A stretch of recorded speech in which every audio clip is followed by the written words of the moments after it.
Hi friends, welcome to my channel.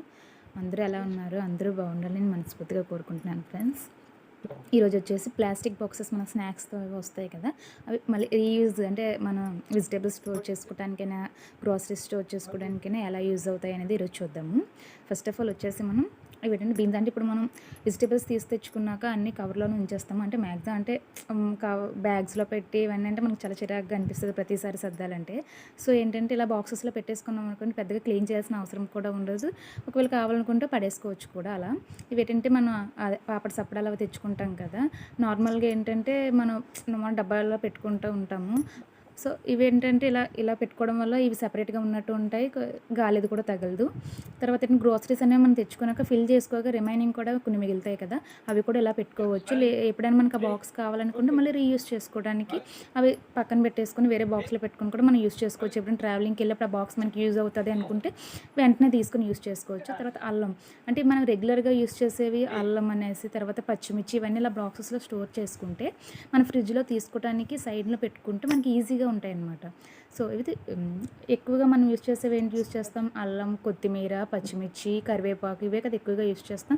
ఇలాంటివన్నీ కూడా మనం ఇలా బాక్స్లో స్టోర్ చేసుకోవడం వల్ల ఏంటంటే మనం తీసుకోవడానికి కొంచెం ఈజీగా ఉంటుంది. మనం బాక్స్ ఓపెన్ చేసి కూడా పెట్టుకోవచ్చు. తీసుకునేటప్పుడు మనకి ఈజీగా సైడ్ ర్యాక్స్లోనే కనిపిస్తూ ఉంటాయి. ఇది ఏంటంటే కరివేపాకు ఏంటంటే ఆల్రెడీ వాష్ చేసి పెట్టడం వల్ల ఇలా కనిపిస్తుంది అంతే. ఇలా కరివేపాకు అనేది మనం వన్స్ ఫ్రిడ్జ్లోంచి బయట పెట్టుకున్నాక మొత్తం వంట అయ్యాక అది లోపల పెట్టుకుంటాం. సో అలా సెపరేట్గా ఒక్కోదానికి ఒక ఐడెంటిఫికేషన్ అనమాట. సో బీన్స్ ఆల్రెడీ కొంచెం బాక్స్లో వేసిగా రిమైనింగ్ మిగిలాయి కదా, మళ్ళీ ఇలా బాక్సెస్లో స్టోర్ చేశాను అనమాట. అలా మనకి ఏంటంటే అంటే ఇన్ని రోజులను వాడుకున్నాక మళ్ళీ మనం చెత్తలో వేసేసుకోవచ్చు బాక్సెస్ అనేవి ఇలా. ఏంటంటే కడగవసరం లేదు కూడా, ఇంకా అలా పడేయచ్చు డస్ట్బిన్లో. వన్స్ యూస్ చేసుకున్నాక 1 మంత్ ఇలా యూస్ చేశాక ఇలా పచ్చిమిర్చి ఇలా అంటే మన కవర్లలో పెట్టేసుకున్నాం అనుకోండి ఇలా డైరెక్ట్గా, అంటే గాలి తగులుతూ ఉంటుంది, పాడైపోవు. ఎందుకంటే నేను ఆల్రెడీ యూస్ చేస్తున్నాను కాబట్టి చెప్తున్నాను. తర్వాత ఏంటంటే ఇంకా రీయూజ్ ఐటమ్ ఏంటంటే ప్లాస్టిక్తో ఇప్పుడు పిల్లలు ఏంటంటే స్పెట్స్ అని వాచెస్ ఇవన్నీ ఎక్కడ పడితే అక్కడ పెట్టేస్తూ ఉంటాం. మనకు టైంకి ఏం కనిపించవు. అదే ఇలా ఒక బాక్స్ పెట్టుకుని అందులో పెట్టుకున్నాం అనుకోండి, మనకి టైంకి కరెక్ట్గా ఓకే ఇక్కడ ఉందని ఐడెంటిఫికేషన్ ఉంటుంది.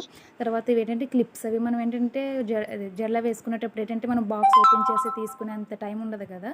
సో అలా ఓపెన్గా పెట్టుకుంటే మనం ఇలా జస్ట్ తీసుకొని పెట్టేసుకోవచ్చు అనమాట. క్లిప్స్ ఇలాంటివి అయినా బ్యాండ్స్ అని అన్నీ పెట్టుకోవచ్చు. తర్వాత పిల్లలు ఆడుకునే గేమ్స్కి ఏంటంటే కంపల్సరీగా మనకి క్యాప్ అనేది ఉండాలి, పడిపోకూడదు కదా. సో అలా గేమ్స్ అవి స్టోర్ గేమ్స్కి సంబంధించినవి స్టోర్ చేసుకోవడానికి. వీటిలో బ్యాంగిల్స్ ఇలాంటివి మన దగ్గర ఒక 5-6 బ్యాంగిల్స్ బాక్సెస్ ఉన్నాయనుకోండి, అన్నీ సపరేట్గా పెట్టుకుంటే మనకి ఏ సెట్ ఏది ఎప్పుడు కావాలో క్లియర్గా కనిపిస్తుంది, తీసుకోవడానికి కూడా మనకు చాలా బాగుంటుంది అనమాట. ఇంక ఇది వచ్చేసి ఆయిల్కి ప్లాస్టిక్ బాక్స్. ఇప్పుడు ఏంటంటే మనం డైరెక్ట్గా ఆయిల్ అనేది ఇలా అంటే కళాయిలు వేసేటప్పుడు దానికి ఎంతో కొంత ఆయిల్ అనేది కింద దిగుతూ ఉంటుంది. ఇలా కిందని మనం ప్లాస్టిక్ బౌల్ పెట్టుకోవడం వల్ల ఏంటంటే మనకి అక్కడ క్లీన్ చేసుకోవాల్సిన అవసరం కూడా తగ్గుతుంది.